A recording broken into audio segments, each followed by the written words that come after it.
ভাবুন তো, বছরের পর বছর হাড় ভাঙা পরিশ্রম করে আপনি কোনো সরকারি চাকরির পরীক্ষার প্রস্তুতি নিলেন, অথচ শেষ মুহূর্তে বিশাল অঙ্কের টাকার বিনিময়ে সেই চাকরিটা দখল করে নিল কোনো ধনী পরিবারের সন্তান। তাহলে আপনার মেধার কি আদৌ কোনো মূল্য থাকে? একটা মধ্যবিত্ত পরিবারের ছেলে বা মেয়ের কাছে সরকারি চাকরি শুধু একটা পদ নয়, এটা পুরো পরিবারের বেঁচে থাকার স্বপ্ন, নিরাপত্তার, ভবিষ্যতের ভরসা। অথচ প্রশ্ন ফাঁসের মতো নোংরা ব্যবসা চালিয়ে কিছু অসাধু চক্র কোটি কোটি টাকা কামিয়ে যাচ্ছে। ফলে প্রকৃত মেধাবীরা তাদের প্রাপ্য সম্মান তো পাচ্ছেই না, বরং স্বপ্ন পূরণের জন্য বছরের পর বছর করা পরিশ্রম হয়ে পড়ছে মূল্যহীন। আমাদের সমাজের এই তেতো বাস্তবতাকে কেন্দ্র করে তৈরি হয়েছে 2026 সালের একদম নতুন থ্রিলার সিরিজ এক্সাম, যেখানে এক তরুণী ও তার কয়েকজন সহযোগী মিলে সরকারি চাকরির প্রশ্ন বিক্রির বিশাল এক স্ক্যাম চক্রের বিরুদ্ধে লড়াই শুরু করে। কিন্তু শেষ পর্যন্ত কি তারা এই ভয়ঙ্কর চক্রের বিরুদ্ধে জিততে পারে, নাকি আমাদের চোখের সামনে লুকিয়ে থাকা সেই অসাধু শক্তির আঘাতে ভেঙে পড়ে তাদের স্বপ্ন? বন্ধুরা, চলুন আজ শুনে আসি সেই গল্পটাই। মারামালি নামের এক ডিএসপি তামিলনাড়ুর পাহাড়ি শহর থাইকারায় বদলি হয়ে আসে ঠিক আরপিএসসি পরীক্ষার কয়েকদিন আগে। আরপিএসসি অর্থাৎ রিজিওনাল পাবলিক সার্ভিস এক্সাম, যার মাধ্যমে তামিলনাড়ু রাজ্য সরকারের গুরুত্বপূর্ণ পদগুলোতে যেমন ডিএসপি বা ডেপুটি কালেক্টর হিসেবে নিয়োগ দেওয়া হয়। অল্প কিছু পদের বিপরীতে লাখ লাখ তরুণ তরুণী এই পরীক্ষায় অংশ নেয়। মারামালি একজন সিঙ্গেল মাদার। স্বামীর সঙ্গে সম্পর্কের অবনতি হওয়ায় ছোট মেয়ে সারাকে নিয়ে সে এতদিন মায়ের কাছেই থাকত। তাদের ডিভোর্সের প্রক্রিয়াও চলছিল। হঠাৎ এই বদলির কারণে বাধ্য হয়ে সারাকে মায়ের কাছে রেখে থাইকারার উদ্দেশ্যে রওনা দেয় সে। বের হওয়ার সময় তার মা শেষবারের মতো জিজ্ঞেস করে ডিভোর্সের ব্যাপারে সে পুরোপুরি নিশ্চিত কিনা। মারামালি শান্ত গলায় জানিয়ে দেয় সে নিজের সিদ্ধান্তে অটল। এরপর নিজেই গাড়ি চালিয়ে রওনা হয় থাইকারার পথে। অন্যদিকে ঝান্সি নামের এক মেয়ে ও তার দল তখন রাস্তা থেকে মারামালিকে অপহরণের পরিকল্পনা করছিল। মারামালি বের হওয়ার সঙ্গে সঙ্গেই এক ব্যক্তি ফোন করে ঝান্সিকে খবর দেয় টার্গেট রওনা দিয়েছে। কিন্তু একজন ডিএসপিকে অপহরণ করার পেছনে তাদের উদ্দেশ্যটাই বা কি? গভীর রাতে পাহাড়ি রাস্তা ধরে এগোতে এগোতে মারামালি ফোনে কথা বলছিল শেখরনের সঙ্গে। শেখরন এসপি অফিসের ইন্সপেক্টর, আর আগে এক থানায় একসঙ্গে কাজ করার সুবাদে তাদের মধ্যে ভালো পরিচয় ছিল।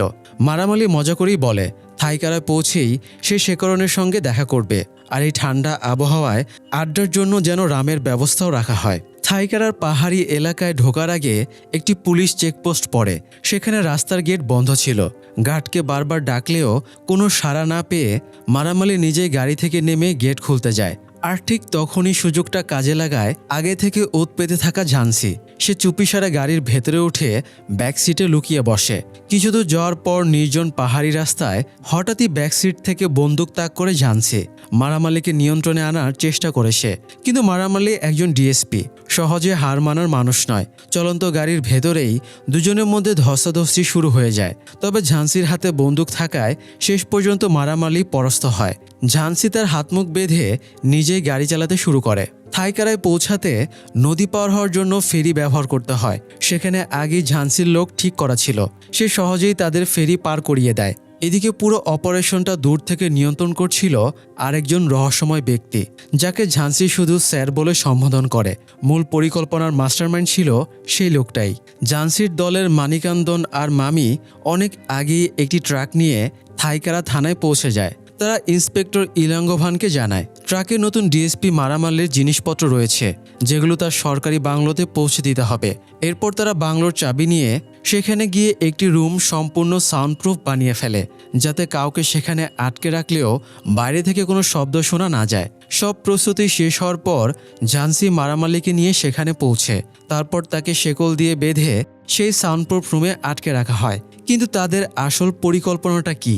ঝান্সি মারামালিকে ব্ল্যাকমেল করে জানায় কথা না শুনলে তার মেয়ে সারার ক্ষতি করা হবে। প্রমাণ হিসেবে সে একটা ভিডিও দেখায়, যেখানে সারার আশেপাশে ঝান্সির লোকজনকে দেখা যাচ্ছিল। নিজের মেয়ের বিপদের কথা শুনে মারামালি ভেঙে পড়ে। তার আর কিছুই করার থাকে না। উপরন্তু সেই সাউন্ডপ্রুফ রুমে চিৎকার করলেও কেউ তাকে বাঁচাতে আসবে না। এরপর ঝান্সি তাকে দিয়ে তার মাকে ফোন করায়। মারামালিকে বাধ্য করা হয় বলতে যে সে থাইকারায় একটি গোপন অপারেশনে এসেছে, তাই আগামী 10 দিন পরিবারের সঙ্গে কোনো যোগাযোগ করতে পারবে না। এতে করে তার মা যেন কোনো সন্দেহ না করেন বা খোঁজাখুঁজি শুরু না করেন সেটাও নিশ্চিত করে ঝান্সি। আসলে মারামালিকে অপহরণের পেছনে তাদের আরও বড় উদ্দেশ্য ছিল। থাইকারায় একটি বিশেষ কাজ সম্পন্ন করতেই তারা এই পরিকল্পনা করে। তারা আগেই জেনে গিয়েছিল যে নতুন ডিএসপি হিসেবে মারামালির পোস্টিং হবে এখানে। আর যেহেতু থাইকারায় কেউ তাকে ব্যক্তিগতভাবে চিনত না, তাই সেই সুযোগটাই কাজে লাগায় ঝান্সি। মারামালিকে বন্দি করে রেখে কয়েকদিনের জন্য নিজেই তার পরিচয়ে ডিএসপি সেজে দায়িত্ব পালন করবে ঝান্সি এবং সেই সুযোগে নিজেদের গোপন পরিকল্পনা বাস্তবায়ন করবে। এই কারণে সে টানা কয়েকদিন ফাইটিং আর শুটিংয়ের ট্রেনিং নিয়েছিল সেই রহস্যময় স্যারের কাছ থেকে। পরদিন সকালে মারামালির ইউনিফর্ম পরে বাংলো থেকে বের হয় ঝান্সি। বাইরে গাড়ি নিয়ে অপেক্ষা করছিল কনস্টেবল শক্তিভেল, যে ডিএসপির ড্রাইভারের দায়িত্বে ছিল। পুলিশ কোয়ার্টারের এই এলাকায় অনেক পুলিশ পরিবার নিয়ে থাকতো, তবে প্রতিটি বাংলো একে অপর থেকে কিছুটা দূরে। মারামালির বাংলোর সবচেয়ে কাছেই ছিল ইন্সপেক্টর ইলাঙ্গোভানের বাড়ি। তার ছেলে প্রায় বন্ধুদের নিয়ে পাশের মাঠে ক্রিকেট খেলতো।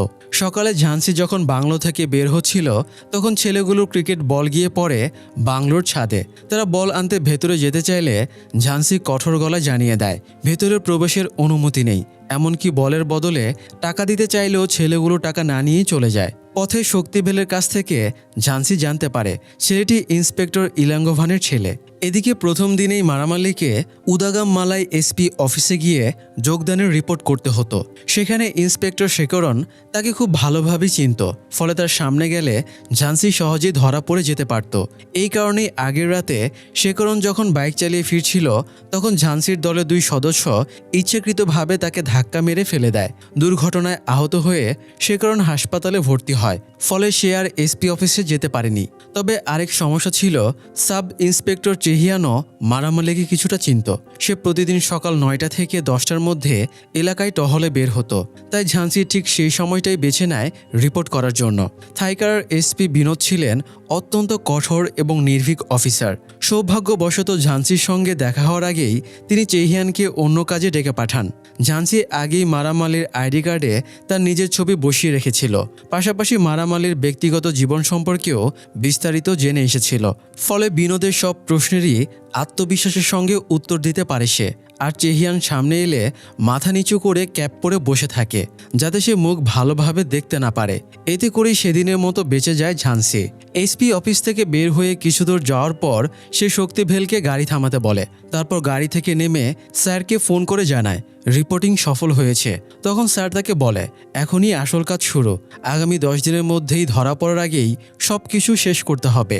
থাইকারা স্টেশনে ফিরে ঝান্সি ইন্সপেক্টর ইলাঙ্গোভানকে জানিয়ে দেয় সে একটি গোপন মিশনে এসেছে, তাই আগামী 10 দিন যেন তাকে কোনো কেস না দেওয়া হয়। সব কেস ইলাঙ্গোভানই সামলাবে।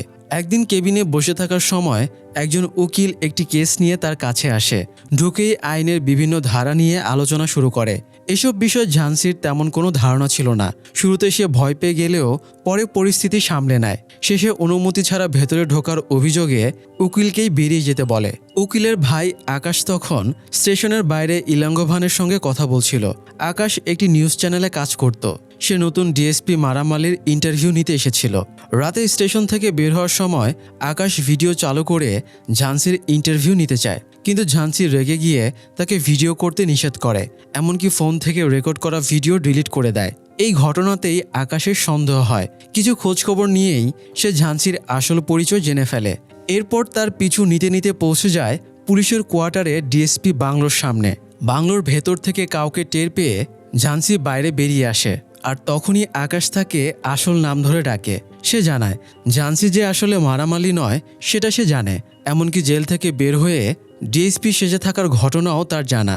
আকাশ হুমকি দেয় এখনই সে এই খবর নিউজ চ্যানেলে প্রচার করবে, কিন্তু ঝান্সি তাকে সেই সুযোগ দেয় না।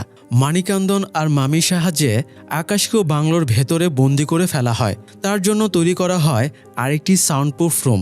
কিন্তু প্রশ্ন হলো ঝান্সি জেলে গিয়েছিল কেন? পরদিন সকালে পুলিশ কোয়ার্টারের গার্ড আসে মারামালির বাংলোতে। তখন মামি বাইরে বের হয়ে তাকে জিজ্ঞেস করে কি হয়েছে। গার্ড জানায় আগের রাতে একজন সাংবাদিক ডিএসপির সঙ্গে দেখা করতে এসেছিল, কিন্তু সে আর বাসায় ফিরে যায়নি। তাই সে দেখতে এসেছে সাংবাদিক এখনও বাংলোতেই আছে কিনা। মামি সঙ্গে সঙ্গে জানিয়ে দেয় সাংবাদিক রাতে চলে গেছে। সে নিজেই তাকে গেটের বাইরে পর্যন্ত পৌঁছে দিয়ে এসেছে। যদিও গার্ড প্রতিবাদ করে বলে সে রাতে ঘুমায়নি, কিন্তু মামি খুব দৃঢ়ভাবেই বলে সাংবাদিক চলে গেছে, এই নিয়ে আর কোনো প্রশ্ন করার দরকার নেই। আসলে ঝান্সি আর তার দল থাইকারাই থানায় এসেছে এক বিশেষ উদ্দেশ্যে। প্রতি বছর আরপিএসসি পরীক্ষায় যে দুর্নীতি আর প্রশ্ন ফাঁসের ঘটনা ঘটে সেটা বন্ধ করতেই তারা এখানে এসেছে। এবারের পরীক্ষাও থাইকারাতেই অনুষ্ঠিত হবে, তাই তারা এই শহরে কাজ করছে সেই বিশাল স্ক্যাম চক্রটাকে ধরার জন্য। কিন্তু প্রশ্ন হলো পুলিশ না হয়েও তারা কেন এই ঝুঁকিপূর্ণ কাজ করতে চাইছে। আগেরবার যখন আরপিএসসি পরীক্ষা অনুষ্ঠিত হয়েছিল তখন মারামালির পোস্টিং ছিল সেই এলাকাতেই। আর আশ্চর্যের বিষয় সেখানকার প্রায় 95% পরীক্ষার্থী পাশ করেছিল, যেটা দেখে স্পষ্ট বোঝা যায় পুরো পরীক্ষাতেই বড় ধরনের কারচুপি হয়েছিল। ঝান্সি চেয়েছিল মারামালির কাছ থেকে জানতে এই স্ক্যামের সঙ্গে কারা জড়িত আর কিভাবে পুরো দুর্নীতি চক্রটা কাজ করে। এরপর ডিএসপির পরিচয় আর ক্ষমতা ব্যবহার করে সেই দুর্নীতিবাজ নেটওয়ার্কটাকে ধরাই ছিল তাদের মূল লক্ষ্য। অবশেষে পরীক্ষার তারিখ ঘোষণা করা হয়। মাত্র 10 দিন পরেই থাইকারায় অনুষ্ঠিত হতে যাচ্ছে আরপিএসসি পরীক্ষা। চাকরির পদ মাত্র 103টি, অথচ পরীক্ষায় অংশ নেবে 2 লাখেরও বেশি পরীক্ষার্থী। এই পরীক্ষায় ঘুষের বিনিময়ে পাশ করানোর অভিযোগ নিয়ে সাধারণ মানুষের মধ্যে আগেই আলোচনা ছিল। বিশেষ করে এক পরীক্ষার্থীর ঘুষ দিয়ে পাশ করার ঘটনা প্রকাশ্যে আসার পর বিষয়টি নিয়ে এখনও মামলা চলছে। তাই এবার আরপিএসসি ব্যবস্থাপনা কমিটিও ঘোষণা দেয় যেন কোনো ধরনের স্ক্যাম বা দুর্নীতি না হয়, সে ব্যাপারে তারা কড়া নজর রাখবে। এদিকে ঝান্সি বারবার জিজ্ঞাসাবাদ করেও মারামালির কাছ থেকে তেমন কোনো তথ্য পায় না। মারামালি জানায় পরীক্ষার আগে তার কাছে অজানা নম্বর থেকে মেসেজ আসতো, সেখানে নির্দেশনা দেওয়া হতো কি করতে হবে, আর যদি সে রাজি না হতো তাহলে তার এবং তার পরিবারের ক্ষতি করার হুমকি দেওয়া হতো। বাধ্য হয়ে তাকে তাদের কথা শুনতে হয়েছে। মারামালি আরও জানায় স্ক্যাম চক্রের কাউকেই সে ব্যক্তিগতভাবে চেনে না। এবারও একইভাবে মেসেজ আসবে, সেখানে ব্ল্যাকমেল করার পাশাপাশি নির্দেশনাও দেওয়া হবে। মারামালির ফোন তখন ঝান্সির কাছেই ছিল। ঠিক তখনই একটি প্রাইভেট নম্বর থেকে মেসেজ আসে, তার গাড়িতে 10 লাখ টাকা রাখা আছে, পরবর্তী নির্দেশনা পরে জানানো হবে। এই মেসেজ দেখে মারামালি ঝান্সিকে বলে কথা না শুনলে এভাবেই হয়তো কোনোদিন গাড়িতে কিছু রেখে তাকে ফাঁসিয়ে দেওয়া হতো। মেসেজ পাওয়ার পর ঝান্সি বাংলোর বাইরে এসে গাড়ির ডিকি খুলে দেখে সত্যি সেখানে টাকা রাখা আছে। তাদের দলের প্রযুক্তি বিশেষজ্ঞ ছিল মানিকান্দন। ঝান্সি তাকে জিজ্ঞেস করে নম্বরটা ট্রেস করা সম্ভব হবে কিনা, কিন্তু মানিকান্দন জানায় এই ধরনের প্রাইভেট নম্বর ট্র্যাক করা প্রায় অসম্ভব। কি করবে বুঝতে না পেরে ঝান্সি স্যারকে ফোন করে। স্যার জানায় যেহেতু একবার মেসেজ এসেছে তাই পরেও যোগাযোগ করবে তারা, তখনই সুযোগ বুঝে কিছু একটা করা যাবে। আপাতত ঝান্সিকে শহরের কোচিং সেন্টারগুলোতে নজরদারি করতে বলা হয়, কারণ তাদের সন্দেহ এসব কোচিং সেন্টারের মাধ্যমেই প্রশ্ন ফাঁসের পুরো নেটওয়ার্ক পরিচালিত হয়। এদিকে ঝান্সির ড্রাইভার শক্তিভেলের মেয়ে শ্রীনিধিও এবার আরপিএসসি পরীক্ষা দেবে। শক্তিভেলের স্বপ্ন তার মেয়ে একদিন ডিএসপি হবে। শ্রীনিধিও নিজের আর পরিবারের স্বপ্ন পূরণের জন্য দিনরাত পরিশ্রম করে যাচ্ছে। একদিন শক্তিভেল শ্রীনিধিকে নিয়ে আসে মারামালির সঙ্গে দেখা করাতে। তার আশা ছিল ডিএসপি কিছু পরামর্শ আর অনুপ্রেরণা দেবে, কিন্তু ঝান্সি তেমন কিছু না বলে বরং কিছুটা রূঢ়ভাবেই জানিয়ে দেয় শুধু পড়াশোনা করলেই এই পরীক্ষায় পাশ করা যায় না। অন্যদিকে সাংবাদিক আকাশ তার ভাই আর বন্ধুকে আগেই জানিয়েছিল সে খুব বড় একটা খবর পেয়েছে যেটা বাসায় ফিরে জানাবে, কিন্তু তারপর সে আর ফেরেনি। খোঁজ নিয়ে তারা জানতে পারে আকাশের শেষ লোকেশন ছিল পুলিশ কোয়ার্টার, আর সে শেষবার গিয়েছিল নতুন ডিএসপির ইন্টারভিউ নিতে। কিন্তু একজন পুলিশ অফিসারের বিরুদ্ধে সন্দেহ করার সাহস তাদের হয় না, বরং বিষয়টা তারা বিশ্বাসই করতে পারে না। মানিকন্দন আর মামি বাইরে বিভিন্ন কাজে ব্যস্ত থাকলেও বাংলোর ভেতরে মারামালির দেখাশোনা ও রান্নাবান্নার দায়িত্বে ছিল মারিমুথু নামের এক ব্যক্তি। সে কথা বলতে বা শুনতে কোনোটাই পারত না। বাংলোর দেখভালও সেই করত, বাইরের কাউকে ভেতরে ঢুকতে দিত না, এমনকি আশেপাশের বাচ্চাদেরও বাংলোর এলাকায় খেলতে আসতে দিত না। এদিকে ঝান্সি ইন্সপেক্টর ইলাঙ্গোভানকে নির্দেশ দেয় শহরের প্রবেশপথে চেকপোস্ট বসাতে। পরীক্ষার আগে শহরে আসা সব গাড়ি তল্লাশি করতে বলা হয়। পাশাপাশি 21 থেকে 36 বছর বয়সী সব ছেলেমেয়ের তথ্য সংগ্রহ করার নির্দেশও দেয় সে, কারণ এই বয়সীরাই মূলত পরীক্ষার্থী, আর ঝান্সি তাদের ওপর নজর রাখতে চাচ্ছিল। ইলাঙ্গোভান যখন জানতে চায় কেন এসব তথ্য দরকার, তখন ঝান্সি শুধু বলে তার গোপন মিশনের জন্য এগুলো প্রয়োজন। ফলে ইলাঙ্গোভানের আর সন্দেহ করার সুযোগ থাকে না। যদিও পরে চেহিয়ানের সঙ্গে দেখা হলে ইলাঙ্গোভান পুরো বিষয়টা কি তাকে জানিয়ে দেয়। এই নির্দেশনা দিয়ে ঝান্সি শহরের কোচিং সেন্টারগুলো ঘুরে দেখতে শুরু করে। প্রথমে সে যায় গুড ইনস্টিটিউট নামের এক জনপ্রিয় কোচিং সেন্টারে। বাইরে দাঁড়িয়ে থাকা দুই ছেলেকে দেখে সে জানতে চায় তারা সেখানে কি করছে। ছেলেরা জানায় তারা এখানে কোচিং করে এবং অনেক দূরের জেলা থেকে এসেছে, কারণ এই কোচিং সেন্টারের সুনাম অনেক। কিন্তু তখন ক্লাস চলছিল। ঝান্সি জিজ্ঞেস করে তারা ক্লাস না করে বাইরে দাঁড়িয়ে কেন। উত্তরে ছেলেরা বলে তাদের সিলেবাস শেষ আর পড়ার কিছু বাকি নেই। তখন ঝান্সি তাদের খুব সহজ একটা প্রশ্ন করে, কিন্তু আশ্চর্যজনকভাবে তারা সেই প্রশ্নের উত্তরই দিতে পারে না। তখনই ঝান্সির সন্দেহ হয় ছেলেগুলো আসলে তেমন কিছুই জানে না, তাহলে তারা এত আত্মবিশ্বাসী কেন। এরপর কোচিং সেন্টারের এমডি রাজেশের সঙ্গে দেখা করতে যায় ঝান্সি। সুযোগ বুঝে সে রুমে গোপনে একটি স্পিকার লাগিয়ে দেয় যাতে তাদের কথোপকথন শোনা যায়। রুমের দেয়ালে টাঙানো ছিল এই কোচিং সেন্টার থেকে পাশ করা বিভিন্ন সরকারি কর্মকর্তার ছবি। সেখানে এসপি বিনোদের ছবিও ছিল। ঝান্সি চলে যাওয়ার পর এমডি রাজেশ তার অ্যাসিস্ট্যান্ট তারাকে বলে এভাবে হঠাৎ ডিএসপির কোচিং সেন্টারে আসাটা সন্দেহজনক। এখন থেকে তাদের আরও সতর্ক থাকতে হবে। ঝান্সি গোপনে লাগানো ডিভাইসের মাধ্যমে সেই কথাও শুনে ফেলে। এরপর সে যায় আরেকটি কোচিং সেন্টারে, tea estate free exam prep institute. এখানে সবাই ফ্রিতে কোচিং করতে পারে। এর পরিচালক কুমারেসান কোনো টাকা ছাড়াই ছাত্রদের পড়ান। সেখানে গিয়ে ঝান্সি দেখে খোলা মাঠে বসেই ছাত্রদের পড়ানো হচ্ছে। রিসিপশনে গিয়ে সে বলে তার ভাইকে ভর্তি করাতে চায়। তখন জানতে পারে পুরো কোচিংটাই সম্পূর্ণ ফ্রি। এতে ঝান্সির সন্দেহ আরও বাড়ে, কারণ কোনো আয় ছাড়া এভাবে একটা কোচিং সেন্টার কিভাবে চলছে। তাই সে মানিকান্দনকে ফোন করে এই প্রতিষ্ঠানের কল হিস্ট্রি বের করতে বলে। এরপরে রেলওয়ে স্টেশনের ম্যানেজারের কাছেও নির্দেশ দিয়ে আসে পরীক্ষার আগ পর্যন্ত 21 থেকে 36 বছর বয়সী যত যাত্রী শহরে আসবে তাদের তালিকা যেন তাকে দেওয়া হয়। এসব কাজ শেষ করে থাইকারা স্টেশনে ফেরার পথে গাড়িতে বসে থাকা অবস্থায় মারামালির ফোনে চন্দ্রা নামের একজনের কল আসে। তখন ঝান্সি অসাবধানবশত শক্তিভেলের সামনেই মানিকান্দনকে ফোন করে বলে ফেলে মারামালির ফোনে একজন বারবার কল করছে। তবে কিছুক্ষণ পর শক্তিবেল অন্য প্রসঙ্গে কথা শুরু করলে ঝান্সি বুঝতে পারে সে বিষয়টা খেয়াল করেনি। কিন্তু এর মধ্যেই আরও বড় একটা ঘটনা ঘটে যায়। মারামালির মা মেয়েকে বারবার ফোন করেও যোগাযোগ করতে না পেরে চিন্তিত হয়ে পড়েন, কারণ যে মেয়ে প্রতি ঘন্টায় ঘন্টায় ফোন করত সে হঠাৎ এতদিন কোনো যোগাযোগই করছে না। শেষ পর্যন্ত তিনি ছোট্ট সারাকে নিয়ে নিজেই থাইকারায় চলে আসেন।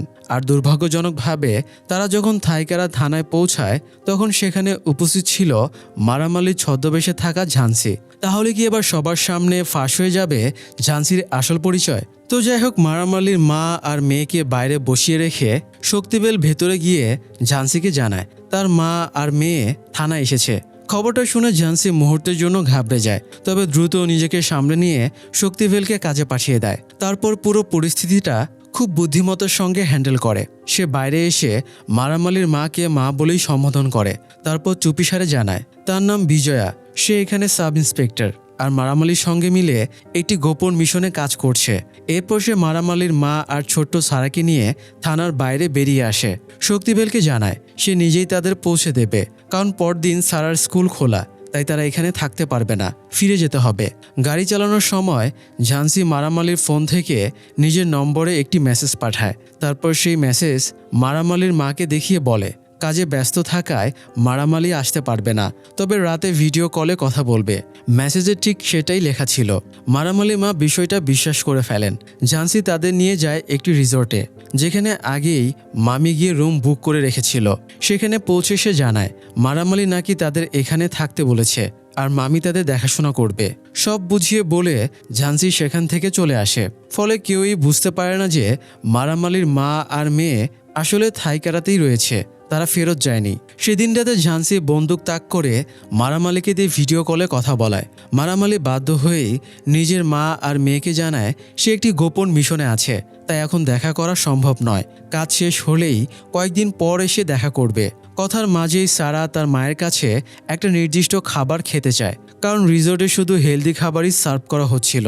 বাচ্চাদের পছন্দের কোনো স্ন্যাক্স সেখানে ছিল না, কিন্তু মারামালির কিছুই করার ছিল না। ভিডিও কলে কথা বলার সময় সে নিজে যেমন ঝান্সির বন্দুকের মুখে ছিল, তেমনি তার মা আর মেয়ের পেছনেও ছুরি হাতে দাঁড়িয়েছিল মামি ফল কাটার ভান করে।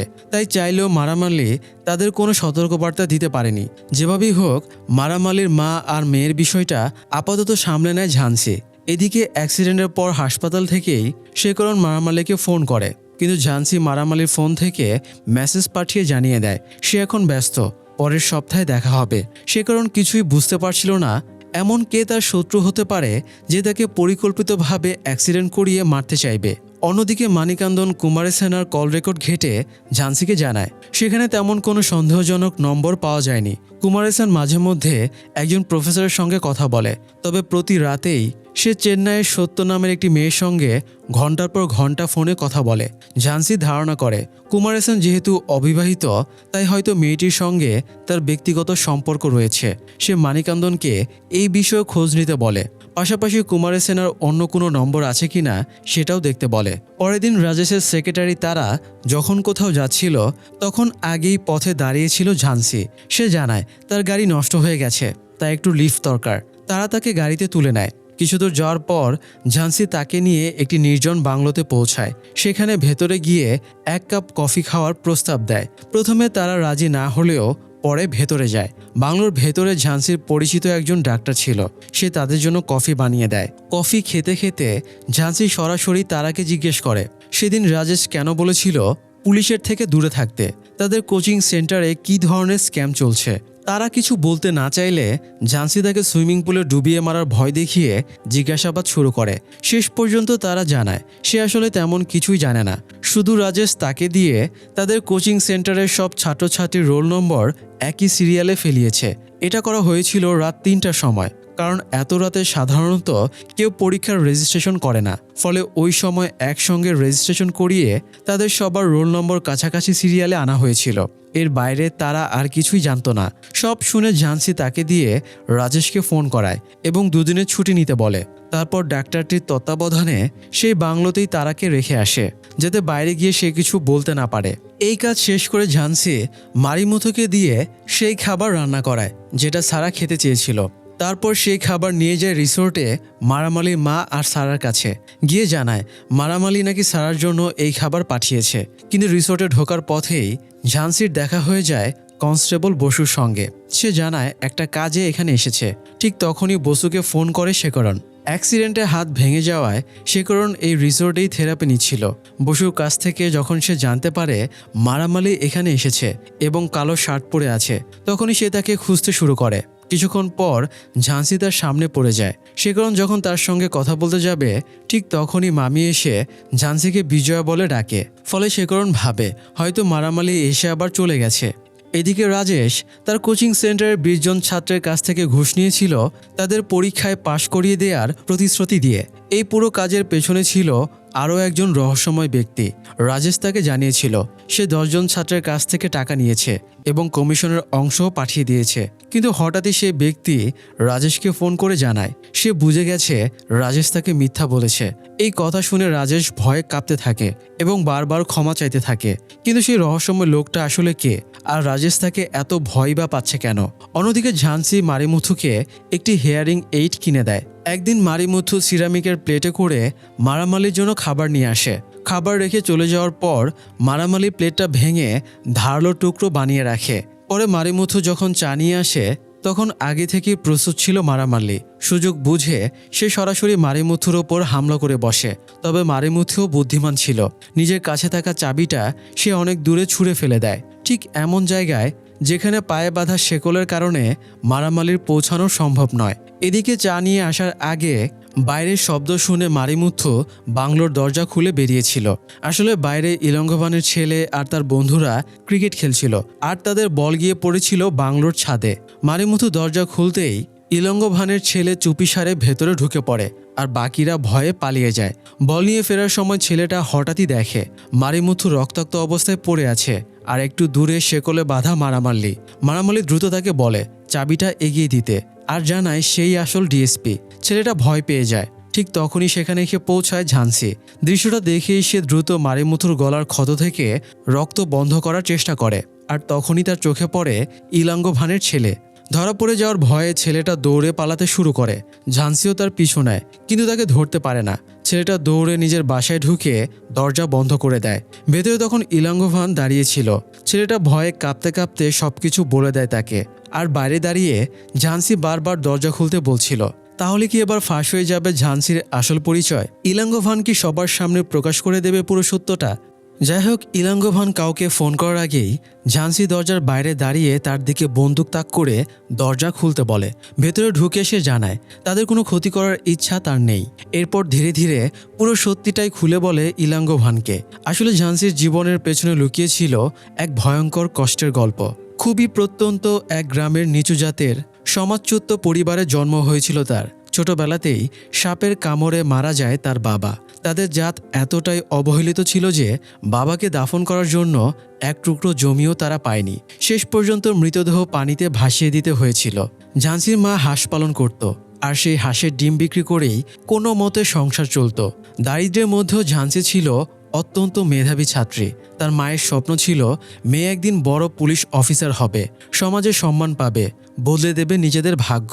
এই স্বপ্ন পূরণের জন্য তার মা দিনরাত পরিশ্রম করত, কষ্ট করে টাকা জমিয়ে মেয়েকে পড়াতো। ঝান্সিও পড়াশোনার পাশাপাশি মাকে কাজে সাহায্য করত। প্রতিদিন দূরের শহরে যেত কোচিং করতে।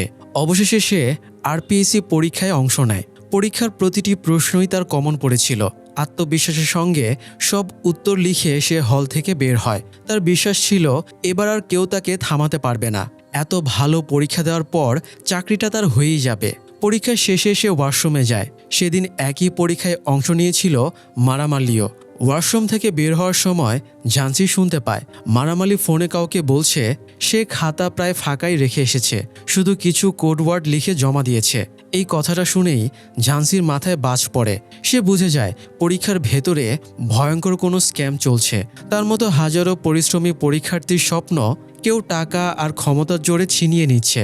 ঝান্সি গিয়ে মারামালিকে জিজ্ঞেস করে সে কার সঙ্গে কথা বলছিল আর কী ধরনের স্ক্যাম হচ্ছে, কিন্তু মারামালি সব অস্বীকার করে। তখন ঝান্সি জোর করে তার ফোন চেক করার চেষ্টা করে, আর সেখান থেকেই দুজনের মধ্যে হাতাহাতি শুরু হয়। গার্ড এসে পরিস্থিতি দেখে তাদের থানায় নিয়ে যায়। মারামালি ছিল প্রভাবশালী পরিবারের মেয়ে, আর থানার ইন্সপেক্টর নিজেও সে এক্সাম স্ক্যাম চক্রের সঙ্গে জড়িত ছিল। ইন্সপেক্টর যখন জানতে পারে ঝান্সির পক্ষে দাঁড়ানোর মতো কেউ নেই, তখন সে প্রথমে মারামালিকে ছেড়ে দেয়। এরপর উল্টো ঝান্সিকেই এই স্ক্যাম চক্রের সদস্য হিসেবে ফাঁসিয়ে দেয়। আসলে এসব সরকারি চাকরির পরীক্ষার প্রশ্ন ছাপানোর কাজ করানো হতো এমন লোকদের দিয়ে যারা শুনতে বা কথা বলতে পারে না, যাতে প্রশ্ন ফাঁস হওয়ার ঝুঁকি কম থাকে। মারিমুথুও ছিল তাদেরই একজন। সে যেখানেই যেত তার স্ত্রীও সঙ্গে থাকতো। কিন্তু এবার ইন্সপেক্টর ইচ্ছে করেই কনস্টেবল পাঠিয়ে মারিমুথুকে একা ডেকে আনে। তারপর সাজানো অভিযোগে ঝান্সি আর মারিমুথুর বিরুদ্ধে মামলা করে। তারা নাকি প্রশ্ন ফাঁস করার চেষ্টা করেছে, ফলে দুজনেরই জেল হয়। জেলে থাকা অবস্থায় ঝান্সির মা বারবার মেয়ের সঙ্গে দেখা করতে আসতেন, কিন্তু গরিব আর অসহায় হওয়ায় নিয়মকানুন ঠিকমতো বুঝতে না পারায় প্রতিবারই ব্যর্থ হয়ে ফিরে যেতেন। একদিন এভাবেই জেলের বাইরে অপেক্ষা করতে করতেই মারা যান তিনি। মায়ের মৃত্যুর খবর শুনে যেন ভেতর থেকে ভেঙে পড়ে ঝান্সি। পৃথিবীতে বেঁচে থাকার শেষ ইচ্ছাটুকুও হারিয়ে ফেলে সে। একসময় জেলের ভেতরেই এই দুনিয়ার মায়া ত্যাগ করার সিদ্ধান্ত নেয় সে। রক্তে ভেসে জ্ঞান হারিয়ে ফেললে জেলার তাকে বাঁচানোর আশাই ছেড়ে দেয়, এমনকি হাসপাতালে নিতেও রাজি ছিল না। ঠিক তখনই সামনে আসে জয়চন্দ্রন। সে ছিল ওই জেলেরই এক প্রহরী পুলিশ অফিসার, আর এই জয়চন্দ্রনই পরবর্তীতে স্যার নামে পরিচিত হয় ঝান্সির কাছে। জয়চন্দ্রন জোর করে জেলারের কাছ থেকে অনুমতি নিয়ে ঝান্সিকে হাসপাতালে নিয়ে যায়, আর সেই যাত্রায় মৃত্যুর মুখ থেকে ফিরে আসে ঝান্সি। জয়চন্দ্রনই তাকে নতুন করে বাঁচতে শেখায়। সে জানায় তারও একসময় আইএএস অফিসার হওয়ার স্বপ্ন ছিল, কিন্তু এই দুর্নীতিগ্রস্ত সিস্টেম আর প্রশ্ন ফাঁসের কারণেই সে নিজের স্বপ্ন হারিয়েছে। এরপর নিজেদের মতো আরও অনেক ভুক্তভোগীকে একত্র করে জয়চন্দ্রন আর ঝান্সি মিলে সিদ্ধান্ত নেয় যে করেই হোক তারা এই এক্সাম স্ক্যাম চক্রকে ধরবে। মারিমুথু জেল থেকে বের হওয়ার পর তাদের দলে যোগ দেয়। সব সত্য জানার পর ইলাঙ্গোভান ধীরে ধীরে ঝান্সির পক্ষ নেয়। সে বুঝতে পারে দুর্নীতিতে ডুবে থাকা এই সিস্টেমের বিরুদ্ধে দাঁড়িয়ে ঝান্সির আর কোনো পথ খোলা ছিল না। শেষ পর্যন্ত সে ঝান্সিকে সাহায্য করার সিদ্ধান্ত নেয়। ঠিক তখনই মানিকান্দনের ফোন আসে ঝান্সির কাছে। সে দ্রুত টিভি অন করতে বলে, আর টিভি চালাতেই তারা দেখতে পায় গুড ইনস্টিটিউট কোচিং সেন্টারের এমডি রাজেশ নিজের চেম্বারে গলায় ফাঁস দিয়ে আত্মহত্যা করেছে। কিন্তু হঠাৎ আত্মহত্যা কেন? এরপর তারা আগের রেকর্ডিংগুলো শুনতে শুরু করে। সেখান থেকেই সামনে আসে ভয়ঙ্কর এক তথ্য যে অজ্ঞাত ব্যক্তি রাজেশকে আগেও ফোন করেছিল সে আবারও কল করেছিল কিছুক্ষণ আগে আর এবার সে সরাসরি রাজেশকে আত্মহত্যা করতে বলেছিল। রেকর্ডিং শুনে ঝান্সি আর ইলাঙ্গবান বুঝে যায় রাজেশ নিজের ইচ্ছায় আত্মহত্যা করেনি, কেউ তাকে বাধ্য করেছে। কিন্তু প্রশ্ন হলো কে সেই রহস্যময় ব্যক্তি যার এক কথায় রাজেশ নিজের জীবন পর্যন্ত শেষ করে দিল। তো যাই হোক, ইলাঙ্গভানের মাধ্যমে রাজেশের ফোন সংগ্রহ করে তার লোকেশন হিস্ট্রি ঘেটে ঝান্সি জানতে পারে আত্মহত্যার ঠিক এক সপ্তাহ আগে রাজেশ শহরে গিয়েছিল। এদিকে ঝান্সি আকাশকেও তাদের পুরো পরিকল্পনার কথা খুলে বলে। পরে ইলাঙ্গভান গিয়ে যখন নিশ্চিত করে যে ঝান্সি সত্যি সত্য বলছে তখন আকাশও তাদের সাহায্য করার সিদ্ধান্ত নেয়। এমনকি সে নিজের ভাইকে ফোন করে জানিয়ে দেয় যে সে নিরাপদেই আছে। রাজেশের ব্যাপারটা জানার পর ঝান্সি সবকিছু জয়চন্দ্রনকে জানায়। জয়চন্দ্রন তখন রাজেশের ফোনটা নিজের কাছে পাঠাতে বলে যাতে লোকেশন ট্রেস করে বোঝা যায় শহরে গিয়ে রাজেশ কোথায় কোথায় গিয়েছিল, কী কাজ করেছিল আর এই স্ক্যামের সঙ্গে কারা জড়িত। ঝান্সি ফোনটা তার কাছে পাঠিয়ে দেয়। এদিকে জয়চন্দ্রন আরপিএসসি পরীক্ষার প্রশ্নপত্র যে গাড়িতে করে থাইকারা সেন্টারে আনা হবে সেই গাড়ির নম্বর অমরকে দিয়ে দেয়। অমরও তাদের টিমের সদস্য। জয়চন্দ্রন তাকে নির্দেশ দেয় এই গাড়িটার ওপরই যেন সবচেয়ে বেশি নজর রাখা হয়। অন্যদিকে আহত মারিমুথুকে ঝান্সি নিজের পরিচিত সে ডাক্তারের কাছে রেখে আসে। তার স্ত্রীরও সেখানে থাকার ব্যবস্থা করে যাতে সে মারিমুথুর দেখাশোনা করতে পারে। সেখান থেকে ফেরার পথে ঝান্সি রাস্তায় দাঁড়িয়ে থাকা শ্রীনিধিকে দেখতে পায়। সে গাড়ির জন্য অপেক্ষা করছিল। ঝান্সি তাকে লিফট দেয়। আগেরবার রূঢ়ভাবে কথা বলার জন্য সে শ্রীনিধির কাছে ক্ষমাও চায়, এমনকি কিভাবে পরীক্ষার প্রস্তুতি নিতে হবে সে বিষয়ে কিছু পরামর্শ দেয়। এদিকে ইলাঙ্গবান শহরে আসা 21 থেকে 36 বছর বয়সী লোকজনের তথ্য ঘেঁটে 4 জনকে সন্দেহ করে। তাদের মধ্যে ছিল এক বাবা ছেলে আর এক ভাই বোন। ইলাঙ্গভানের ধারণা হয় তারা এক্সাম স্ক্যাম চক্রের সঙ্গেই জড়িত। 4 জনই মাউন্ট ভিউ নামের একটি রিসোর্টে উঠেছিল। বিষয়টা জানালে ঝান্সি তাদের ওপর নজর রাখতে বলে। এক রাতে খবর আসে ওই 4 জন সেদিন রাতেই রিসোর্ট ছেড়ে চলে যাবে। তারা আগেই পরিকল্পনা করে রেখেছিল কি করতে হবে। ঝান্সি দ্রুত ইলাঙ্গভানকে রিসোর্টে পৌঁছাতে বলে, পাশাপাশি শক্তিভেলকে ফোন করে শ্রীনিধিকে নিয়ে আসতেও বলে। এরপর ঝান্সি নিজে মানিকান্দন আর আকাশকে নিয়ে সেখানে পৌঁছে যায়। যে ভাই বোন রিসোর্টে ছিল তাদের জায়গায় আকাশ আর শ্রীনিধিকে পাঠানোর পরিকল্পনা করা হয়, কারণ সেই রাতেই স্ক্যাম চক্রের লোকেরা এসে তাদের নিয়ে যাওয়ার কথা ছিল। মানিকান্দন আকাশের শরীরে একটি গোপন ক্যামেরা সেট করে দেয় আর বলে সুযোগ পেলেই যেন সেটা চালু করে। কিছুক্ষণ পর স্ক্যাম চক্রের গাড়ি এসে আকাশ, শ্রীনিধি আর ওই বাবা ছেলেকে নিয়ে রওনা দেয়। ঝান্সিও ইলাঙ্গবান আর মানিকান্দনকে নিয়ে তাদের গাড়ির পিছু নেয়। আকাশ আর শ্রীনিধির ফোনের লোকেশন ট্র্যাক করেই এগোচ্ছিল তারা। কিন্তু কিছু দূর যাওয়ার পরই স্ক্যাম চক্রের লোকেরা সবার ফোন নিয়ে বন্ধ করে দেয়। তারপর একসময় অন্ধকার পাহাড়ি রাস্তায় গাড়িটাকে হারিয়ে ফেলে ঝান্সি। সামনে দুটো রাস্তা ছিল, কোন পথে তারা গেছে সেটা বুঝতে পারে না সে। একদিকে কিছু দূর এগিয়ে বুঝতে পারে ট্র্যাক পুরোপুরি হারিয়ে গেছে, এখন আর কিছুই করার ছিল না। টেনশনে পড়ে যায় ঝান্সি। আকাশ আর শ্রীনিধি ঠিকঠাক ফিরে আসতে পারবে তো? অন্যদিকে রাজেশ শহরে গিয়ে যে হোটেলে উঠেছিল সেখানে পৌঁছে যায় জয়চন্দ্রন। সঙ্গে ছিল অমর আর আরও একজন। পুলিশ পরিচয় দিয়ে আইডি কার্ড দেখিয়ে সে জেনে নেয় রাজেশ কবে এসেছিল, কোন রুমে ছিল। তবে সিসিটিভি ফুটেজ দেখতে চাইলে রিসেপশনিস্ট জানায় সেটার জন্য ম্যানেজারের অনুমতি লাগবে। তখন আপাতত সেখান থেকে বেরিয়ে আসে জয়চন্দ্রন। লোকেশন ট্র্যাক করতে করতে তারা সমুদ্রের ধারে পৌঁছে যায়। কিন্তু সেখানে গিয়ে জয়চন্দ্রন বুঝতে পারে প্রতিদিন হাজার হাজার লোক এখানে আসে। এত মানুষের ভিড়ে কে রাজেশের সঙ্গে দেখা করেছিল সেটা বের করা প্রায় অসম্ভব। এরপর তারা কাছের এক চায়ের দোকানে যায়। চা খাওয়ার সময় হঠাৎ জয়চন্দ্রনের খেয়াল হয় শহরে আসার পর রাজেশ তার ফোনে এই দোকানদারের একটা ছবি তুলেছিল। ছবিতে দোকানদারের হাতে একটা ব্যাগ ছিল। তখনই তার সন্দেহ হয় এই লোকটাই হয়তো স্ক্যাম চক্রের সঙ্গে জড়িত। সম্ভবত টাকা লেনদেনের মধ্যস্থতাকারী হিসেবে কাজ করত সে। জয়চন্দ্রন দূর থেকে লোকটার ওপর নজর রাখতে শুরু করে। সে দেখতে পায় দোকান বন্ধ করার পরও লোকটা দোকানের সামনে একটা বালতি ঝুলিয়ে রাখে। সন্দেহ আরও বেড়ে যায়। জয়চন্দ্রন গোপনে তার পিছু নিয়ে বাড়ি পর্যন্ত পৌঁছে যায়। সেখানে গিয়ে পুলিশ পরিচয় দিয়ে জিজ্ঞাসাবাদ শুরু করে এক্সাম স্ক্যাম চক্রের সঙ্গে তার সম্পর্ক কি। লোকটা জানায় সে আসলে কিছুই জানে না। একদিন একজন এসে শুধু বলেছিল যদি পার্সেল হ্যান্ডওভারের কাজ করে তাহলে তাকে অনেক টাকা দেওয়া হবে। গরিব মানুষ হওয়ায় টাকার লোভে সে রাজি হয়ে যায়। মাঝে মধ্যে কেউ এসে সেই বালতিতে পার্সেল রেখে যায়, পরে অন্য কেউ এসে সেটা নিয়ে যায়। কাজ শেষ হলে আবার বালতির ভেতরেই তার পারিশ্রমিক রেখে দেওয়া হয়। পরদিন জয়চন্দ্রন আর অমর সেই দোকানের ওপর নজর রাখতে থাকে। ঠিক তখনই সেখানে আসে আরপিএসি এর সেক্রেটারি দুরাই রাজ। সে গাড়ি থেকে নেমে সমুদ্রের দিকে যায়। অমর তার পিছু নেয় আর জয়চন্দ্রন দোকানের সামনে থেকেই নজর রাখতে থাকে। কিন্তু শুরুতেই সন্দেহজনক কিছুই চোখে পড়ে না। কিছুক্ষণ পর দুরাই রাজ আবার গাড়ি নিয়ে চলে যায়। তবে তার যাওয়ার পরই জয়চন্দ্রনের চোখে পড়ে একটা ছেলে চুপিসারে দুরাই রাজের গাড়িতে একটা পার্সেল রেখে গেছে। আর সেই পার্সেলটা সে নিয়েছিল এক মাছওয়ালির কাছ থেকে। অন্যদিকে দুরাই রাজও মাছ কিনেই বাসায় ফিরছিল। তখনই দ্রুত তার পিছু নেয় জয়চন্দ্রন। বাসায় ফিরে দুরাই রাজ তার স্ত্রী সত্যকে মাছ ভেজে দিতে বলে। তাহলে কি এই সত্যই সেই মেয়ে যার সঙ্গে প্রতিদিন রাতভর কথা বলতো কুমার-এসান? এদিকে দুরাই রাজ বুঝে গিয়েছিল কেউ তাকে ফলো করছে। বাসায় ফিরেই সে গেটের বাইরে সিসিটিভি ফুটেজ চেক করে আর নিশ্চিত হয়ে যায় সত্যি কেউ তার পিছু নিয়েছিল। এরপর সে জয়চন্দ্রনের গাড়ির নম্বর কাউকে পাঠিয়ে দেয়। কিন্তু কেন?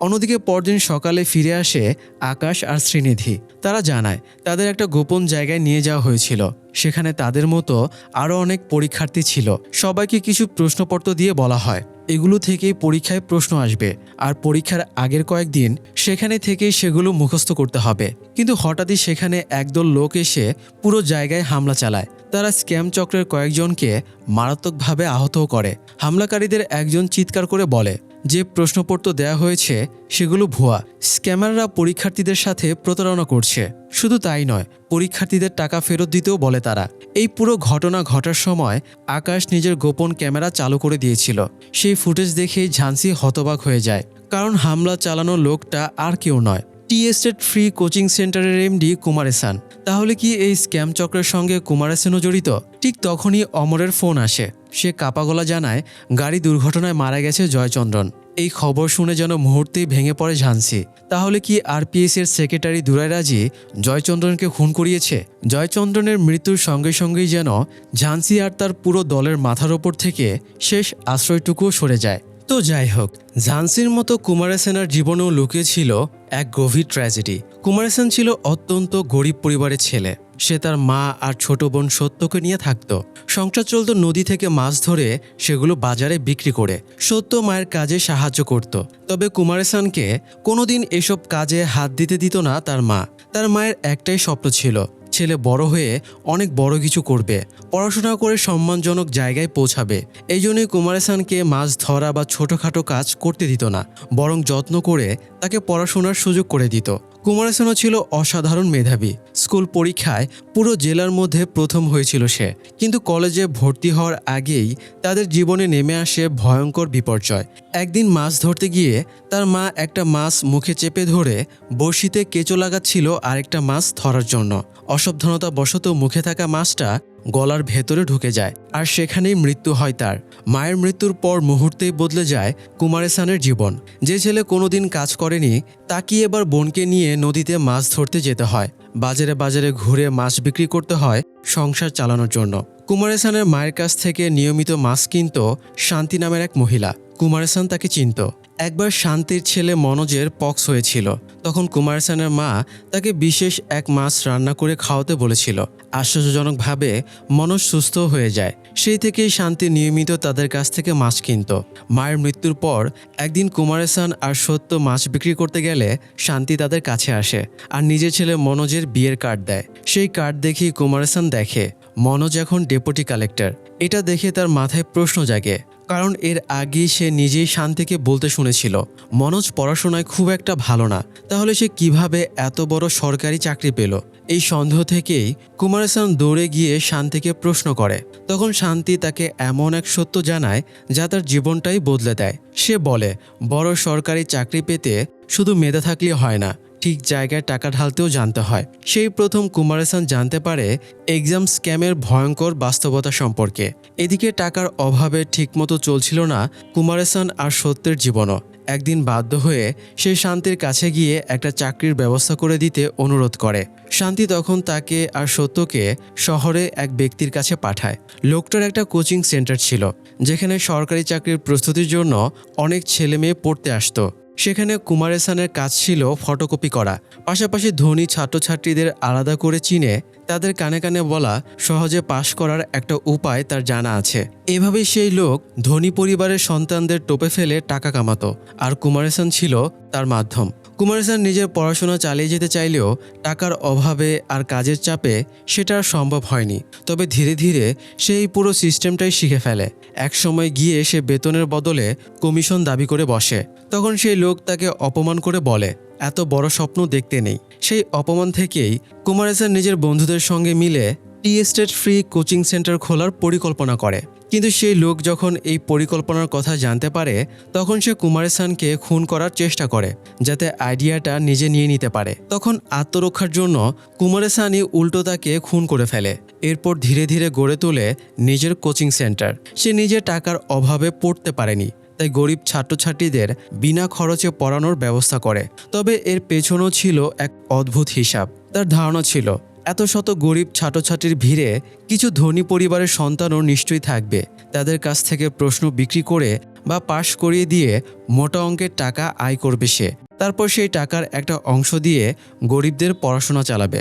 এভাবেই চলছিল তার কোচিং সেন্টার। এদিকে কুমার হাসানের বোন সত্যের বিয়ে হয় আরপিএসি এর সেক্রেটারি দুরাই রাজের সঙ্গে। আর দুরাই রাজও ছিল এই স্ক্যাম চক্রের সদস্য। দুজনে মিলে দীর্ঘদিন ধরে পুরো দুর্নীতির কাজ চালিয়ে আসছিল। কুমার হাসান নিজের বোনকে ভীষণ ভালোবাসত। সত্যই ছিল তার একমাত্র পরিবার। একসময় সত্যর মেয়ের কান ফোরানোর অনুষ্ঠান হয় তাদের গ্রামের পুরনো মন্দিরে, যে মন্দিরে ছোটবেলায় তাদের মা কুমার হাসান আর সত্যকে নিয়ে পুজো দিতে যেত। একসময় কুমার হাসানের মা মানত করেছিল ছেলে যদি পরীক্ষায় পাশ করে তাহলে মন্দিরে নতুন একটা কুঠার দান করবে, কিন্তু সে মানত আর পূরণ হয়নি। অনুষ্ঠানের দিন পূজার সময় এক পাগলাটে লোক হঠাৎ এসে কুমার হাসানকে বলে দেবতার কাছে একটা প্রতিশ্রুতি এখনও বাকি আছে। কথাটা শুনে যেন পুরনো ক্ষত আবার জেগে ওঠে কুমার হাসানের ভেতরে। সে নিজে কোনোদিন পুলিশ অফিসার বা সরকারি কর্মকর্তা হতে পারেনি, নিজের স্বপ্ন পূরণ হয়নি, মায়ের স্বপ্নও না। অভিমান মিশ্রিত রাগে সে বলে সে চাইলে পুরো মন্দির নতুন করে বানিয়ে দিতে পারে, আকাশ থেকে হেলিকপ্টার দিয়ে ফুল বর্ষণ করাতে পারে, কিন্তু সে নতুন কুঠার আর দেবে না। বোঝাই যায় টাকা পয়সা আর ক্ষমতা পেলেও ভেতরের অপূর্ণতা কখনো মুছে যায়নি তার। তো যাই হোক, দুরাইরাজ যখন বুঝতে পারে জয়চন্দ্রন তার পিছু নিয়েছে, তখন সে পরিকল্পিতভাবে গাড়ি দুর্ঘটনা ঘটিয়ে জয়চন্দ্রনকে খুন করায়। এরপর জয়চন্দ্রনের ফোনও হাতিয়ে নেয়। সেই ফোন ঘেঁটেই সে জানতে পারে জয়চন্দ্রনের সঙ্গে নিয়মিত যোগাযোগ হতো ঝান্সি নামের এক মেয়ে, যে আসল ডিএসপি মারামাল্লিকে বন্দি করে নিজে তার ছদ্মবেশে এক্সাম স্ক্যাম চক্রকে ধরার চেষ্টা করছে। এই খবর দুরাইরাজ কুমার হাসানকেও জানায়। মারামাল্লির ফোনেই আগে স্ক্যাম চক্রের নির্দেশনা আসতো। এবার সেই ফোনেই কুমার হাসান দেখা করার জন্য একটা লোকেশন পাঠায়। তার ধারণা ছিল মারামাল্লি সে যে ঝান্সি, সেখানে গেলে সে পুরো ব্যাপারটা সামলে নিতে পারবে। প্রথমে ঝান্সি ও মারামাল্লির পরিচয়ে দেখা করতে যাওয়ার কথা ভাবছিল, কিন্তু পরে হঠাৎ পরিকল্পনা বদলে ফেলে। কারণ সে বুঝে যায় যদি দুরাইরাজ সত্যি জয়চন্দ্রনকে খুন করে থাকে তাহলে এতক্ষণে তাদের সম্পর্কেও সব জেনে গেছে। আর তখনই ঝান্সি জানতে পারে দুরাইরাজ আসলে কুমার হাসানের বোন সত্যের স্বামী। এই সংযোগটা বুঝতেই তার উপলব্ধি হয় ভয়ঙ্কর বিপদ খুব কাছেই চলে এসেছে। যত দ্রুত সম্ভব তাদের নিরাপদ জায়গায় সরে যেতে হবে। অন্যদিকে ঝান্সি দেখা করতে না গেলে কুমার হাসান নতুন একটা পরিকল্পনা করে। সে দুরাইরাজকে নির্দেশ দেয় আসল মারামাল্লিকে খুন করতে, যাতে পুরো হত্যার দায় গিয়ে পড়ে ঝান্সির ওপর। বিপদ বুঝে ঝান্সি দ্রুত সব পরিকল্পনা বদলে ফেলে। সে মামি আর মানিকান্দনকে আগেই সরে যেতে বলে। এরপর নিজে যায় মারামাল্লির কাছে। খুব সংক্ষেপে পুরো সত্যটা জানিয়ে সে মারামাল্লির পায়ের চেনের চাবি দিয়ে দেয়, যাতে দুজনে একসঙ্গে পালাতে পারে। কিন্তু মুক্ত পেয়ে মারামাল্লি উল্টো ঝান্সির ওপর আক্রমণ করে বসে। সে বিশ্বাসই করতে পারে না যে এতদিন যা শুনেছে সব সত্যি। মারামাল্লি ঝান্সির বন্দুক কেড়ে নিয়ে গুলি চালায়। গুলিটা ঝান্সির হাতে ছুঁয়ে যায়, যদিও আঘাতটা খুব গভীর ছিল না। দুজনের মধ্যে ধস্তাধস্তি চলছিল। ঠিক তখনই দুরাইরাজ তার লোকজন নিয়ে সেখানে পৌঁছে যায় মারামাল্লিকে খুন করতে। দুরাইরাজ গুলি চালাতে গেলে ঝান্সি সেটা ঠেকায়। এরপর ঝান্সি আর মারামাল্লি একসঙ্গে দুরাইরাজের লোকদের বিরুদ্ধে লড়াই করতে শুরু করে। শেষ পর্যন্ত তারা সবাইকে হারিয়ে দেয়। ক্লান্ত শরীরে দুজন যখন বাংলো থেকে বের হয়, ততক্ষণে আশেপাশের মানুষ জড়ো হয়ে গেছে। তারা দ্রুত গাড়িতে উঠে পড়ে। আর গাড়ি চালাচ্ছিল শক্তিভেল। গাড়িতে বসে ঝান্সি তাকে সত্যিটা বলে সে আসল ডিএসপি নয়। শক্তিভেল শান্ত গলায় জানায় ব্যাপারটা সে আগেই বুঝেছিল, কিন্তু তার মতে নকল ডিএসপি হয়েও ঝান্সি যা করেছে সেটা অনেক আসল পুলিশ অফিসারও করতে পারে না। তাই সে ঝান্সিকে স্যালুট করে। এরপর ঝান্সি মারামালিকে বলে শর্টকাটে অনেক কিছু পাওয়া যায় ঠিকই, কিন্তু সেই লাভের পেছনে অন্য কারো অধিকার নষ্ট হয়। তারা একটা নির্জন জায়গায় গিয়ে পৌঁছে সেখানে আগেই মামি মারামালির মা আর মেয়েকে নিয়ে অপেক্ষা করছিল। ঝান্সি মারামালিকে বলে সে যেন মা আর মেয়েকে নিয়ে চলে যায় আর নিজে মামি আর মানিকান্দনকে সঙ্গে নিয়ে বনের গভীরে লুকিয়ে পড়ে, কারণ এখন তার পরিচয় পুরোপুরি ফাঁস হয়ে গেছে। এদিকে ঘটনা শুনে এসপি বিনোদ মারামালিকে ফোন করে দেখা করতে বলে, কিন্তু মারামালি জানায় সে এখন ভয়ে কোথাও যেতে পারবে না। সে সরাসরি থাইকারা পুলিশ স্টেশনে যাবে। বিনোদ চাইলে সেখান থেকে তাকে নিয়ে যেতে পারে। ডিএসপি বদলের এই চাঞ্চল্যকর খবর সংবাদ মাধ্যমে ছড়িয়ে পড়তেই পুরো রাজ্যে তোলপাড় শুরু হয়ে যায়। তার উপর আবার সামনে আরপিএসসি পরীক্ষা। পুলিশ পাগলের মতো খুঁজতে থাকে ঝান্সিকে, বিশেষ করে শেখরন আর বিনোদ। অন্যদিকে এক্সাম চক্রের পুরো পরিকল্পনা তখনও নির্বিঘ্নে এগিয়ে চলেছে। বনের ভেতরে লুকিয়েই ঝান্সি সবকিছুর ওপর নজর রাখছিল। কুমারেসানের কল রেকর্ড শুনেই ঝান্সি আর মানিকান্দন বুঝে ফেলে স্ক্যামটা ঠিক কিভাবে হতে যাচ্ছে, আর তারপর তারা সেটাকে ঠেকানোর পরিকল্পনা করতে শুরু করে। তো যাই হোক, থাইকারা এক্সাম হল থেকে পরীক্ষা শেষে আনসারশিট তহসিল অফিসে যাওয়ার যে রাস্তা, সেই পথে কুমারেসান আর দুরাইরাজ স্ক্যাম করার পরিকল্পনা করে। পথে দুটি পুলিশ ব্যারিকেড বসানো হবে, যেখানে থাকবে দুটি ক্যামেরা, আর মাঝের নির্জন রাস্তায় দুরাইরাজ কিংবা কুমারেসান হাতি নিয়ে প্রস্তুত থাকবে। আনসারশিটের গাড়ি সেখানে পৌঁছালেই হাতিটাকে রাস্তায় নামিয়ে দেওয়া হবে। যেসব পরীক্ষার্থী টাকা দিয়ে পাশ করার ব্যবস্থা করেছে তারা ম্যাজিক পেন দিয়ে খাতায় উত্তর লিখবে। এক্সাম হল থেকে সেই জায়গা পর্যন্ত আনসারশিট পৌঁছাতে প্রায় 1 ঘন্টা সময় লাগবে, আর এই 1 ঘন্টার মধ্যেই ম্যাজিক পেনের কালি মিলিয়ে যাবে। তখন হাতির অজুহাতে গাড়ি থামিয়ে ঘুষ দেওয়া পরীক্ষার্থীর অ্যান্সারশিট আলাদা করে বের করবে কুমারেসান, আর সেগুলো নিখুঁতভাবে পূরণ করবে। এরপর আবার আনসারশিট তহসিল অফিসে পাঠিয়ে দেওয়া হবে। দেরি হওয়ার কারণ হিসেবে দেখানো হবে যে পথ হাতি আটকে দাঁড়িয়েছিল। হাতি যেখানে থাকবে ঠিক সেখানেই ওপরের দিকে একটি গোপন ক্যামেরা সেট করে রাখে ঝান্সি, পুরো ঘটনাটা রেকর্ড করার জন্য। এক্সামের দিন পরীক্ষা শুরু হয়ে যায়। কনস্টেবল শক্তিবেলের মেয়ে শ্রীনিধিও পরীক্ষা দিতে যায়। শক্তিবেল বাইরে দাঁড়িয়ে অপেক্ষা করছিল। ডিএসপি বদলের ঘটনার পর পুরো পরীক্ষা হচ্ছিল কড়া নিরাপত্তার মধ্যে। এদিকে এক্সাম হল থেকে ইলাঙ্গভান ঝান্সিকে ফোন করে জানায় পরীক্ষা শেষ হয়েছে, আনসারশিট এখন প্রিন্সিপালের অফিসে নেওয়া হয়েছে সিল করার জন্য।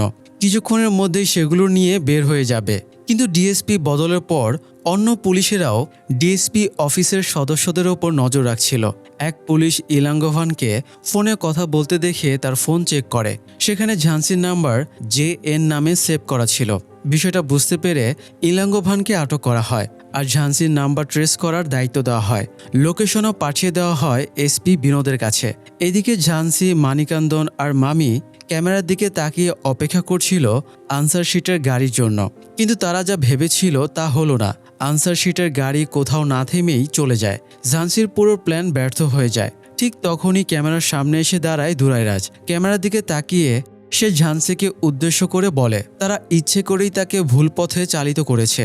আসলে আনসারশিট পাল্টানোর জন্য তাদের এই প্ল্যান নয়, বরং অন্য আরেকটা পরিকল্পনা আছে। এমন সময় শক্তিবেল ঝান্সিকে ফোন করে জানতে চায় প্ল্যান কাজ করেছে কিনা। ঝান্সি জানায় মূল পরিকল্পনা ব্যর্থ হলেও তার একটা প্ল্যান বি ছিল, আর এখন সেটার ওপরেই কাজ করবে। আসলে এর মধ্যেই মারামালির সঙ্গে ঝান্সির সমঝোতা হয়ে গিয়েছিল। সে ঝান্সিকে সাহায্য করার সিদ্ধান্ত নেয়।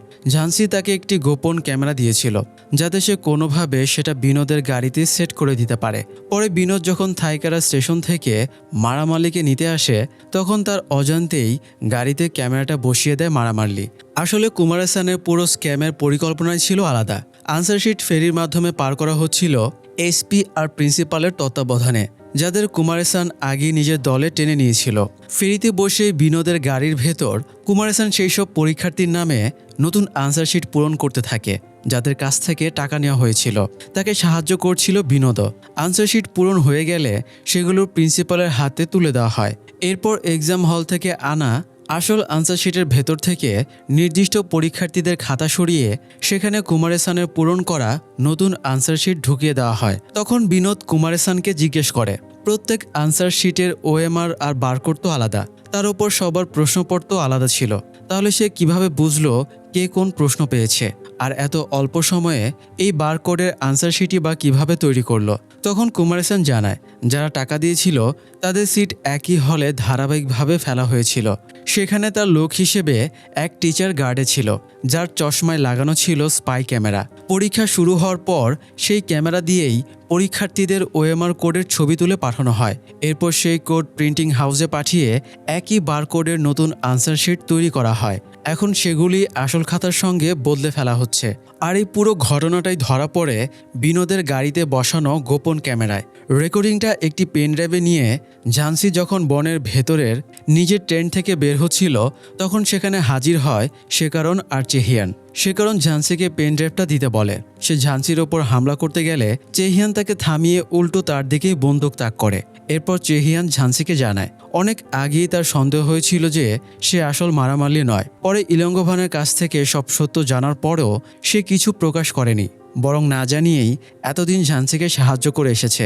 এসপি বহুবার ডিএসপিদের নিয়ে মিটিং ডাকতে চাইলেও চেহিয়ান বিভিন্ন অজুহাতে সেগুলো পিছিয়ে দিয়েছিল।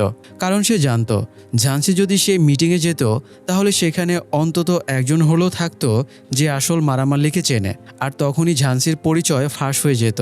চেহিয়ানের সাহায্যে ঝান্সি, মানিকান্দন আর মামি শেষ পর্যন্ত শেকরনের হাত থেকে পালাতে সক্ষম হয়। এখন তাদের একটাই লক্ষ্য, যেভাবেই হোক পেনড্রাইভে থাকা ভিডিওটা প্রকাশ করা, যাতে সবাই কুমার-সান আর পরীক্ষার স্ক্যামের আসল সত্য জানতে পারে। কিন্তু বন ছেড়ে মূল রাস্তায় বের হতেই তারা দেখে সেখানে কুমার-সান অপেক্ষা করছে। তাকে দেখে তারা আবার দৌড়ে বনের ভেতরে পালাতে শুরু করে, আর কুমার-সানও তাদের পিছু নেয়।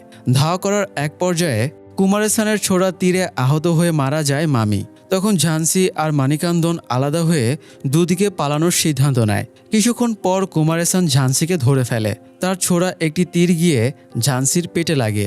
এরপর কুমার-সান ঝান্সির চুলের মুঠি ধরে ব্যঙ্গ করে জিজ্ঞেস করে সে কি নিজেকে খুব বড় জিনিয়াস ভাবে। তারপর সে ঝান্সিকে একটি জটিল প্রশ্ন করে, কিন্তু ঝান্সি সঠিক উত্তর দিয়ে দেয়। পাল্টা ঝান্সিও কুমার-সানকে একটি প্রশ্ন করে। কুমার-সান উত্তর দিলে ঝান্সি জানায় উত্তরটা ভুল। এই কথোপকথনের মাঝেই কুমার-সানের অসতর্কতার সুযোগ নেয় ঝান্সি।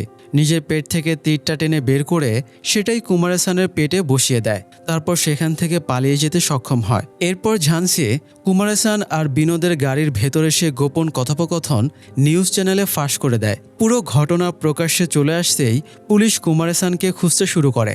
ধরা পড়ে যাওয়ার হতাশায় কুমার-সান সেই নদীর ধারে গিয়ে দাঁড়ায় যেখানে তার মা মারা গিয়েছিল। টিভিতে নিজের বিরুদ্ধে প্রচার দেখে সত্য কুমার-সানকে ফোন করে। কুমার-সান কল রিসিভ করলেও কোনো কথা বলে না, সে যেন সবকিছু মেনে নিয়েছে। সত্যের কল কেটে দেওয়ার পরই তার কাছে আরেকটি ফোন আসে। যে রহস্যময় ব্যক্তি আগে রাজেশকে হত্যা করতে বলেছিল সেই লোকের কল। লোকটা কুমার-সানকেও এই দুনিয়ার মায়া ত্যাগ করতে বলে। কুমার-সান আর কোনো কথা না বলে পানিতে নেমে যায়। তারপর একটি ইল মাছ ধরে সেটা নিজের মুখের ভেতর ঢুকিয়ে দেয়। মাছটা শরীরের ভেতরে ঢুকে পড়তেই তার মৃত্যু হয়। এদিকে নিজের ভুল বুঝতে পেরে মারামালি পদত্যাগ করে এবং নিজের স্বামীর সঙ্গেও সম্পর্ক ঠিক করে নেয়। অন্যদিকে আদালত উল্লেখ করে ঝান্সি আগে ৮ বছর ধরে ভুল মামলায় জেল খেটেছে।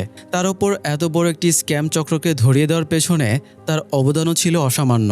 এসব বিষয় বিবেচনায় আদালত তাকে অপহরণ ও ছদ্মবেশ ধারণের অভিযোগ থেকে মুক্তি দেয়। বরং পুলিশের চাকরির জন্য দেওয়া পরীক্ষার ফলাফলের ভিত্তিতেই তাকে আনুষ্ঠানিকভাবে ডিএসপি পদে নিয়োগ দেওয়া হয়। তো যাই হোক, ঝান্সি শেষ পর্যন্ত এক্সাম স্ক্যাম চক্রকে ধরতে পেরেছিল আর তার মায়ের স্বপ্ন পূরণ হয়েছিল। স্ক্যামের মূল হোতা কুমার-সানও মারা গেছে। কিন্তু তাহলে কি পরীক্ষার দুর্নীতি পুরোপুরি বন্ধ হয়ে গেছে? না, বরং চাকরিতে যোগ দেওয়ার পরদিনই ঝান্সির কাছে একটি প্রাইভেট নাম্বার থেকে ফোন আসে। আর ফোনের ওপাশে থাকা ব্যক্তি আর কেউ নয়, সেই রহস্যময় লোক যে রাজেশ আর কুমার-সানকে আত্মহত্যা করতে বাধ্য করেছিল। লোকটা ঝান্সিকে জানায় পরীক্ষার স্ক্যাম এখনও শেষ হয়নি, বরং ভবিষ্যতেও আরও হবে। সে ঝান্সিকে চ্যালেঞ্জ ছুড়ে দিয়ে বলে এতদিন তো সে নকল ডিএসপি হিসেবে তদন্ত করেছে, এখন সত্যিকারের ডিএসপি হওয়ার পর যদি পারে তাহলে তাকে খুঁজে বের করে দেখাক। লোকটা আরও একটি ইঙ্গিত দেয়। সে জানায় এতদিন সে ঝান্সির আশেপাশে ছিল, কিন্তু ঝান্সি কখনো তাকে চিনতে পারেনি। এখন প্রশ্ন হলো পরীক্ষার এই বিশাল স্ক্যামের প্রকৃত মূল হোতা আসলে কে? আর তার একটি কথাতেই কেন রাজেশ আর কুমার-সান কোনো দ্বিধা ছাড়াই আত্মহত্যা করলো? বন্ধুরা, এই প্রশ্নগুলোর উত্তর জানতে অপেক্ষা করতে হবে এক্সাম সিরিজের দ্বিতীয় সিজন আসার আগ পর্যন্ত। আজ এই পর্যন্তই, দেখা হবে পরের আয়োজনে। ধন্যবাদ।